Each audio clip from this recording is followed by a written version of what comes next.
The most powerful army on earth had one mission: find the treasures of God, take them all. They did not just breach a wall, they assaulted heaven. They smashed the sacred bronze pillars. They shattered a bronze sea heavier than a house. They took the golden cups of the Creator, tossed them into soldiers' sacks like cheap kitchen pots. Then they burned it. All of it. By sunset, the most sacred address on earth was ash, bone, rubble. But this conquest is different. It defies history. It defies human logic. God saw the fire coming. God allowed the fire. And God had already packed his bags. He left the building.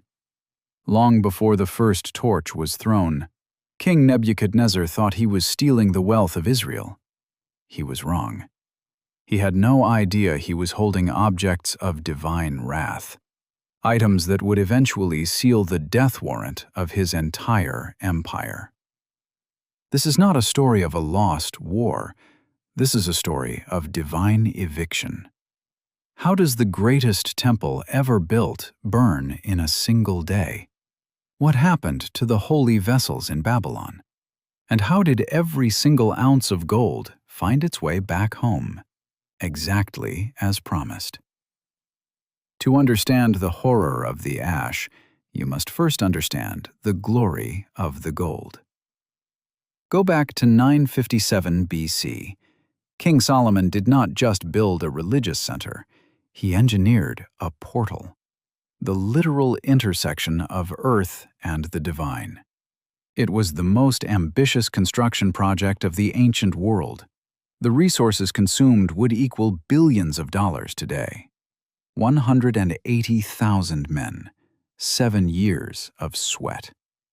They quarried stones the size of small houses. But listen closely to the construction. Silence. 1 Kings tells us not a single hammer was heard. No iron chisel echoed on the sacred mount. Ancient rabbinic traditions whisper of supernatural precision. Every massive stone was shaped perfectly at the quarry, brought to the site, assembled in dead, reverent silence, as if guided by invisible hands. The main sanctuary was massive. But size did not leave foreign kings speechless. It was the blinding light. Every single centimeter of the interior, floor to ceiling, covered in solid, hammered gold, laid over fragrant cedar of Lebanon. Not a single stone was visible, just a glowing, golden womb. 10 massive gold lampstands burned. The light reflected off the walls. The room seemed alive. Outside in the courtyard stood the bronze sea, an engineering leviathan, a massive circular basin holding 44,000 liters of water, resting on the backs of 12 meticulously sculpted bronze oxen. Here the priests washed blood from their hands, a daily, heavy reminder. Humanity cannot touch holiness without being washed clean. But the gold, the bronze, the silver that archaeologists confirm was as common as gravel in Jerusalem. All of this was just a shell. Deep inside, past the golden altar, past the smoke, lay a perfect cube, 10 meters long, 10 meters wide, 10 meters high. The Holy of Holies. No windows, no lamps, total, absolute darkness. Because inside the dark sat the Ark of the Covenant. A chest of acacia wood, overlaid with pure gold. Inside it lay the stones, the actual tablets, touched by the literal finger of God on Mount Sinai. Above the box, 2 enormous cherubim, carved from olive wood, covered in gold. Wings spread wide until they touched the walls. And in the empty space between those golden wings, in the thin air, God was there. This was the center of the Israelite cosmos. For 4 centuries, they believed a dangerous lie. They believed the architecture made them safe. As long as the building stood, as long as the ark sat in the dark, they were untouchable. Until a beast from the north decided he was greater than God. The man who destroyed Jerusalem did not see himself as just a king. He saw himself as a force of nature. When Nebuchadnezzar ascended the throne of Babylon in 605 BC, he inherited a monster, the most lethal, efficient, and technologically advanced war machine the ancient world had ever seen. The prophet Daniel described him in a vision: the head of gold, a statue representing all human empires. This was not poetry. It was a terrifying diagnosis of absolute, unchecked power. His army numbered 180,000 trained killers. But they did not just rely on swords. They were masters of psychological terror, masters of military engineering. The Babylonians built mobile siege towers, over 20 meters high.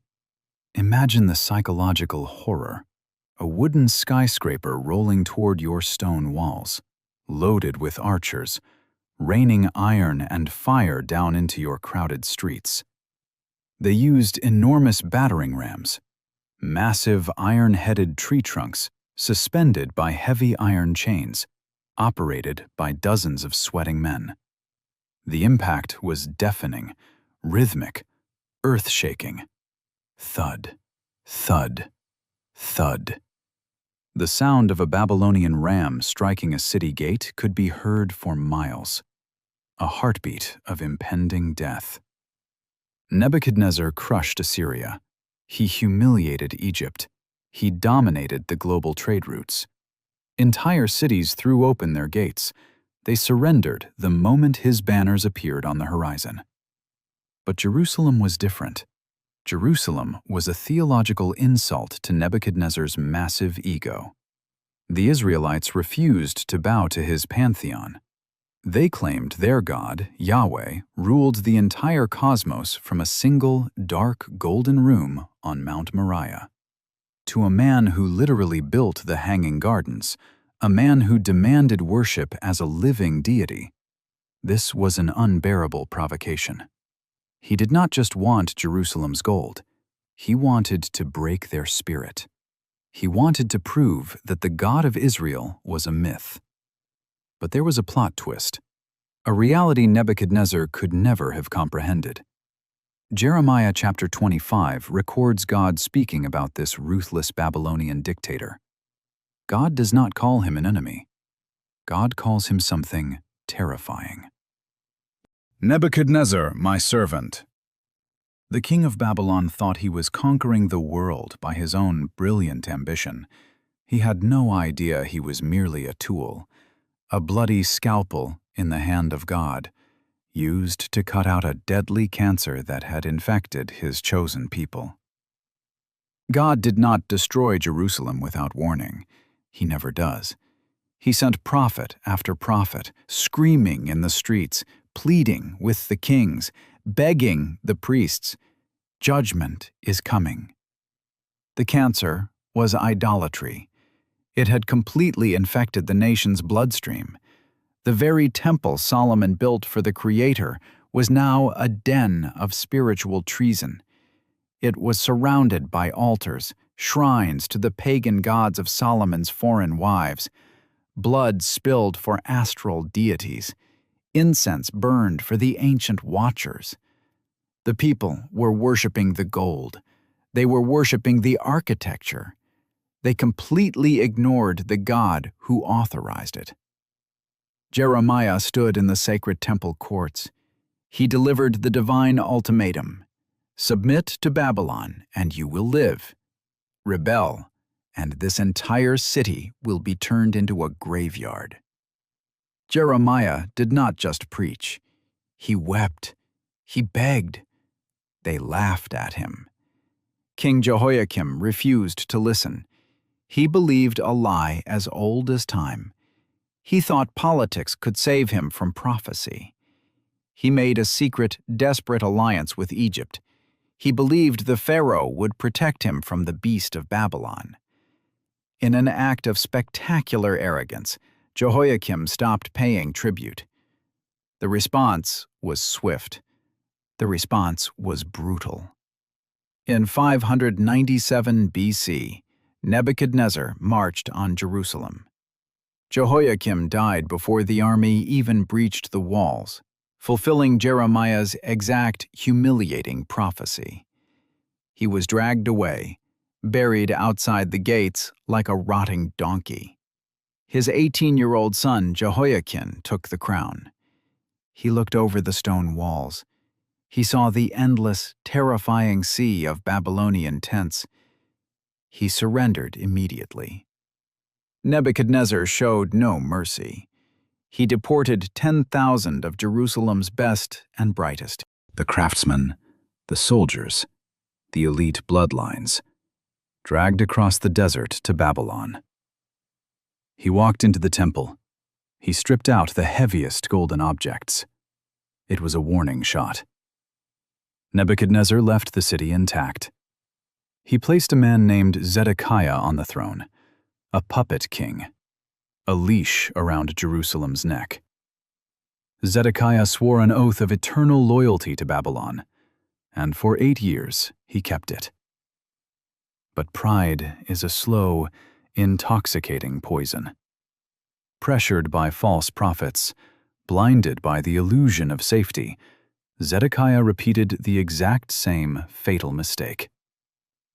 In 588 BC, he broke his oath. He rebelled. He did not just break a political treaty. Ezekiel chapter 17 reveals the spiritual crime. Zedekiah had sworn his oath of loyalty in the name of Yahweh. By breaking it, he made God look like a liar to a pagan king. God's patience snapped. Nebuchadnezzar's patience snapped. He was done negotiating. He was done deporting. This time, he was coming to erase Jerusalem from the map. In January of 588 BC, King Zedekiah looked down from the walls. The nightmare had returned. Only this time, Nebuchadnezzar did not bother demanding a surrender.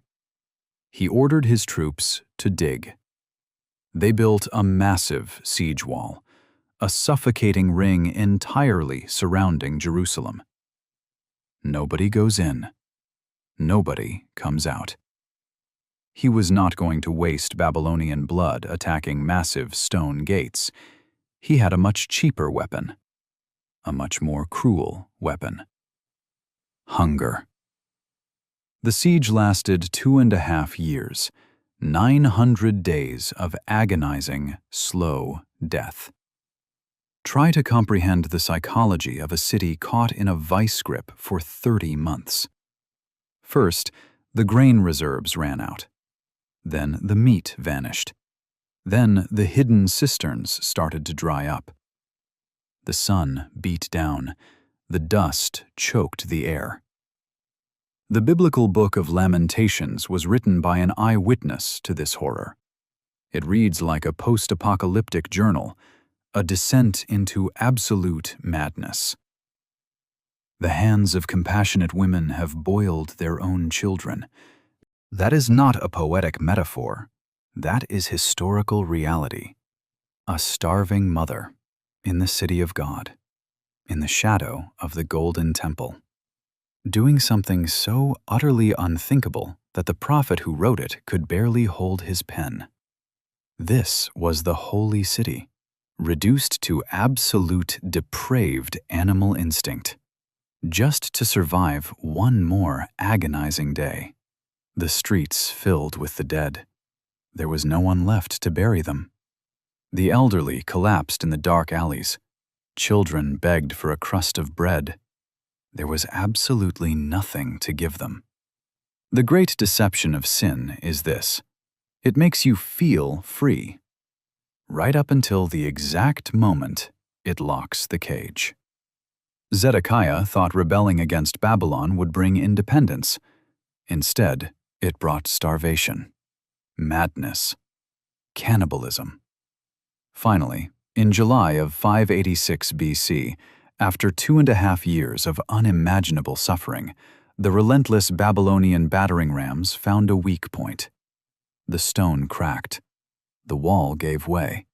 The sound of crumbling rock echoed through the starving, silent city. Zedekiah panicked. He tried to run, under the cover of night. The king who thought he could outsmart God attempted to flee. Slipping through a hidden gate near the king's garden, he did not get far. He was hunted down, captured on the plains of Jericho. 2 Kings 25 records the sickening, brutal final moments of his reign. Nebuchadnezzar dragged Zedekiah before his throne. He forced the defeated king to his knees. He made Zedekiah watch as Babylonian executioners slaughtered his own sons, right in front of him. And then, Nebuchadnezzar gave the order. Blinding blades flashed. Zedekiah's eyes were gouged out. The last image King Zedekiah ever saw in his entire life was the blood of his children pooling in the dirt. The ultimate, devastating price of his pride. He was bound in heavy bronze shackles, carried away to die in a Babylonian dungeon, in total, eternal darkness. But the worst was not what happened to the king. The worst was what happened when they opened the doors to the room where God lived. A month after the city fell, Nebuchadnezzar sent his chief executioner, a man named Nebuzaradan, captain of the royal guard. His orders were absolute. Dismantle the city. Leave nothing. Nebuzaradan walked into the sacred temple courtyard. For 4 centuries, this space had been strictly off-limits. Only ritually purified priests could step here. Now, heavy pagan boots stomped on the polished stone. Soldiers with iron axes and heavy hammers swarmed the holy ground. 2 Kings 25 describes the systematic, brutal dismantling of a masterpiece. The mighty bronze pillars, Jachin and Boaz, landmarks of divine strength, hacked at the base, toppled to the ground. Thousands of pounds of sacred bronze crashing against the paving stones. The Bronze Sea, the engineering marvel of Solomon, smashed into jagged pieces, just to make it easier to load onto wooden wagons. The soldiers swept through the glowing sanctuary. They laughed, they looted, they threw the golden censers, the pure gold lampstands, the sacred offering bowls, tossed them into coarse burlap sacks like common war loot. Objects that had been meticulously consecrated for the worship of the Creator of the universe, now reduced to shiny trophies for a pagan king.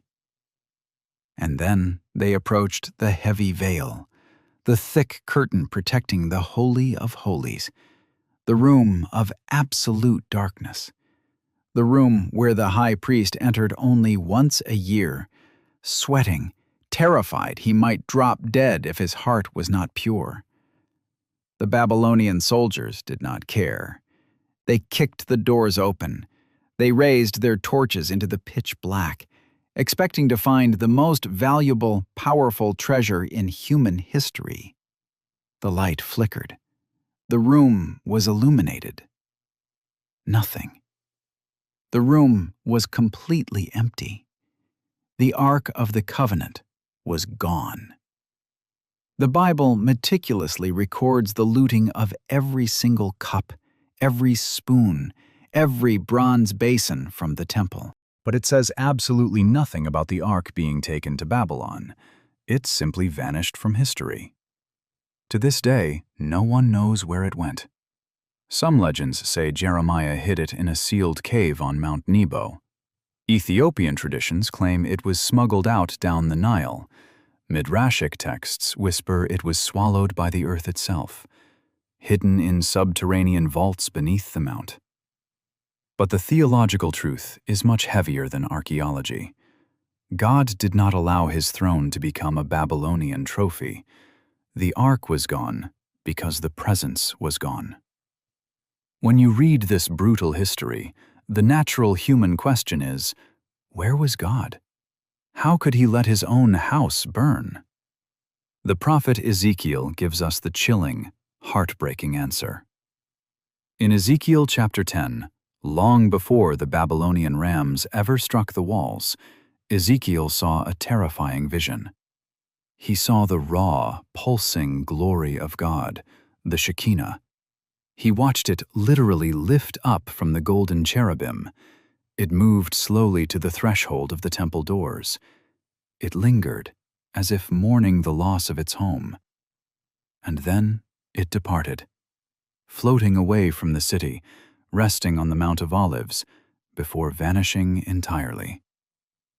God did not lose a war. God is not a genie trapped in a golden box.